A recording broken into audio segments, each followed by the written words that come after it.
when you did heavy, how did the relationship, because I know you have a relationship with Fort Knox too. So yeah, that's my brother. Did that come into play? Like, how did heavy come about? I did the beat, well, I got the beat, and I just wrote it because that's just something that most people I know could relate to. Going to work. What's more common than going to work? Everybody I know is an adult and they go to work and they do some type of job. Even if they got side jobs and companies and whatever they got going on the side, you know what I'm saying? A lot of people still got a 9 to 5 they got to go to or whatever the case may be. And, you know, just leveling up, man, getting to a point, man, where you on your grind. You know what I'm saying? You on your grind. You go to your 9 to 5, you fight through traffic, you go to your 9 to 5, you deal with that. You know what I mean? And you run your other business on the side if you got that or whatever the case may be, and just all of the things that's, you know, it's all of the things that come along with that. You know what I mean? And then I added the heavy in the hook, just thinking about Fort Knox at the time. I don't even know how that came about, but first I did it, and then I used a clip of him off of Instagram. Then of course I had him come back in the studio, record it or whatever the case may be. But yeah, that song came out lovely, and that's you know, I kind of constructed it in a way that when I do it on stage, you know what I mean, the crowd is yeah, right, the crowd's involved or whatever the case may be. So yeah, man. You know, just a typical story everybody go through, you know what I'm saying? And, you know, that's how that song came about. But that's one of my favorites. That's my wake up in the morning song. You know what I'm saying? First thing in the morning. Getting up, going out and getting it. That's the soundtrack for that movement. You know what I'm saying? Yeah.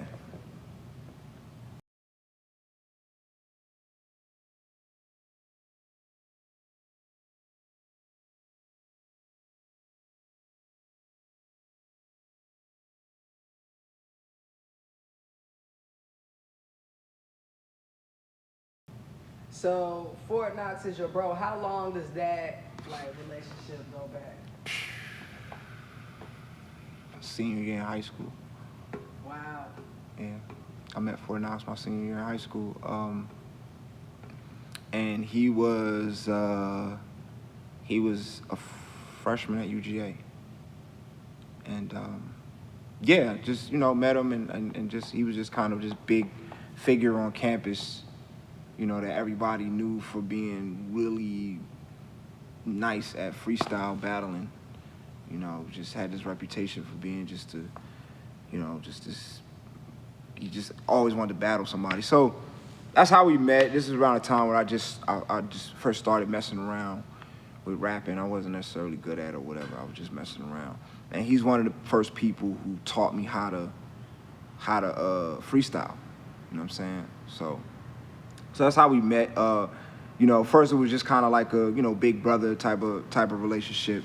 And you know, I'm messing around with rap. I'm kind of developing myself as a rapper or whatever. I went by a totally different name at the time.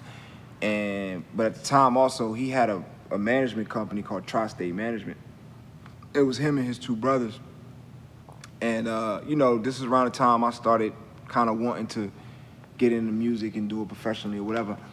So I asked him, like, could he manage me? He was like, nah, you're not ready. He told me straight up, like, nah, you know what I'm saying? Like, I think I asked him a few times. He basically was like, nah, you're not ready. And then I went to Jersey for a few years and just, you know, matured as an MC, came back as Ishues. And I wound up battling him in a battle, you know what I'm saying? And I ain't gonna say I smashed him, I beat him. He's usually beating everybody in the battle. So I came back as like a dark horse. Everybody remembered me, but when I came back, I was on something different. I was battling everybody in Jersey. So my sword, my tongue was sharp. It was sharp, super sharp. So when I came back, I took everybody by surprise. But he was one of the first ones. I was like, when I go back to Athens, I'm gonna crush Fort Knox in a battle. You know what I'm saying? So I beat him in a battle a couple times actually. And then that's when he was like, yo, son, all right, I want to manage you. And he started managing me then. we had a little brief break in between, but for the most part, he's been managed. He's been my only real manager. You know what I'm saying? So yeah, big up to Fort Knox.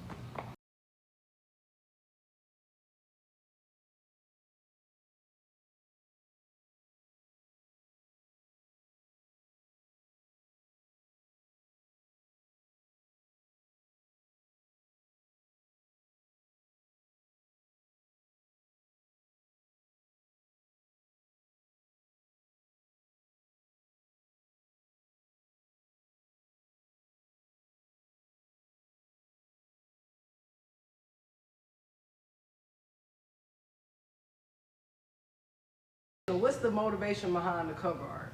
Well, the cover art in general is just like, you know, I kind of feel like, you know, this place. I kind of sometimes feel like this place is a wasteland. Like we, you know, the scene that's depicted, like some post-apocalyptic scenery. I kind of feel like we there already. You know what I'm saying? It just looks different. You know what I mean? So it was a reflection. It was a reflection of that. Just my thoughts of where we are as a society and as a country. You know, yeah, and I'm a Second Amendment advocate, and I promote responsible gun ownership because I think that you know, the world needs good people who are skilled in violence. It's just what it is. You know what I'm saying? The village, the whatever, needs good people. And that's so I'm an advocate of that, man, of protect your own, protect. And then, you know, if you're going to build a community or whatever the case may be, you got to be armed. And you got to be trained. And you got to know what you're doing. So I'm a big advocate of that. I'm a big advocate of responsible gun ownership. And, you know, I promote that in my music and my imagery and all that. You know what I'm saying? I made sure when I put it on there, it wasn't necessarily like on some gangster type vibes or nothing like that or whatever the case may be. So, yeah. That's the thought, and then shock art was just a no-brainer. I've been working with Static forever. We actually have a song together on my second album, Civil Unrest. But that's my man, and I told myself when I, you know, came back out, I was going to use him for all of my you know, visual aids, my visual stuff. Album covers, all that kind of stuff, you know what I'm saying? And just, you know, he's good people, he's great at what he do. Even though I do graphic design myself, you know, I'm not as good at what he does as he is, you know what I'm saying? So, you know, I don't have no problem deferring to somebody who's way better than me or something. So yeah, shout out to Shock Art.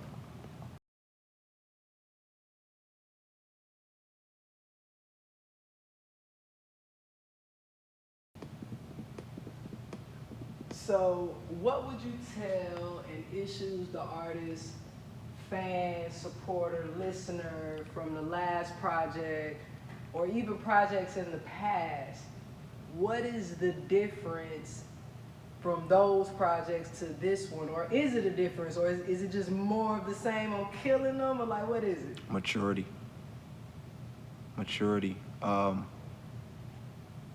Yeah, that's why I named that song in Prime, because I actually thought about naming the album Prime because I feel like now I'm in my prime. I feel like now I'm better than I've ever been.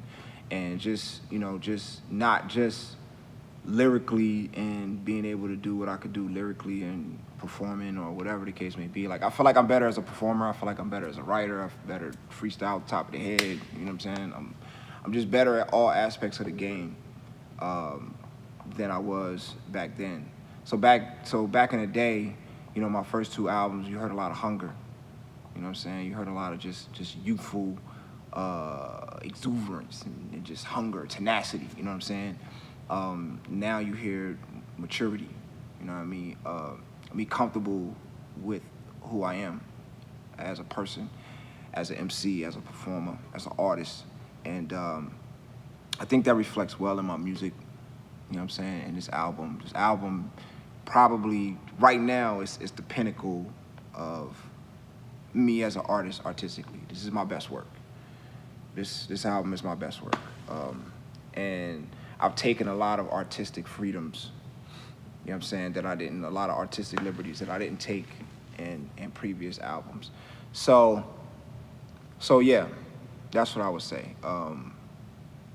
Maturity, just all around maturity, musically, mentally, spiritually, and you can hear it. You can hear it.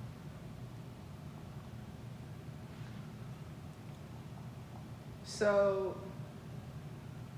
moving back into the album songs. So in this world with Ciroc, like whoa, that song to me, I consider this song a baptism. So Wow. can you talk more about the process of creating this song? How did this collaboration even happen? Well, first of all, that song, uh, that's a very emotional song. Um, that song came about at a really dark time for me, and I mean, if you listen to the words to the lyrics, I've lost my way in this world. You know what I'm saying? Like, you listen to the lyrics, of the hook, you can hear it. Cyrock was just kind of a surprise. You know what I'm saying? I gave it to Soul Messiah, and he gave it back with her singing on the vocals. And I mean, it was an honor for me because, at the end of the day, like, my man hit me up the other day. He said, yo, the album is dope. He's like, if I had to give one critique or one place where I was disappointed, I was looking forward to hearing Cyrock spit on the album. She's not spitting, she's singing. You know what I'm saying? But I was looking forward to hearing y'all go back and forth or whatever. So I was like, that's coming or whatever the case may be. But honestly, and I remember at first I kind of thought that too. I was like, man, you know what I'm saying? I'm an MC, so verbal jousting with someone that I have a lot of respect for lyrically. I always look forward to that.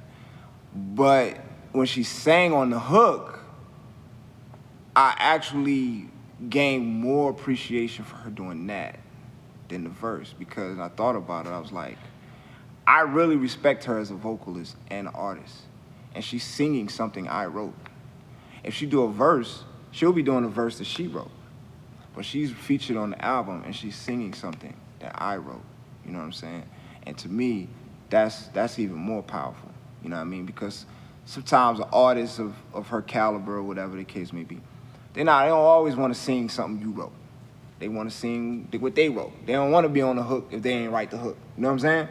So man, yeah, respect, massive respect to her for that, and for her getting on that particular song, because that particular song is very emotional for me. Just the whole from top to bottom is very emotional for me. So yeah. Definitely.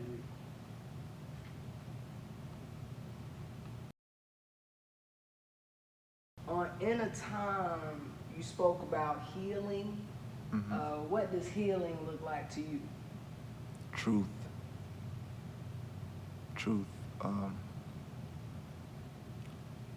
A lot of people avoid the truth. And that's why I just kind of got right to it. I live in a time where wrong looks like it's right. People, they fight. People, I mean, it's so much deception right now. It's so much deception.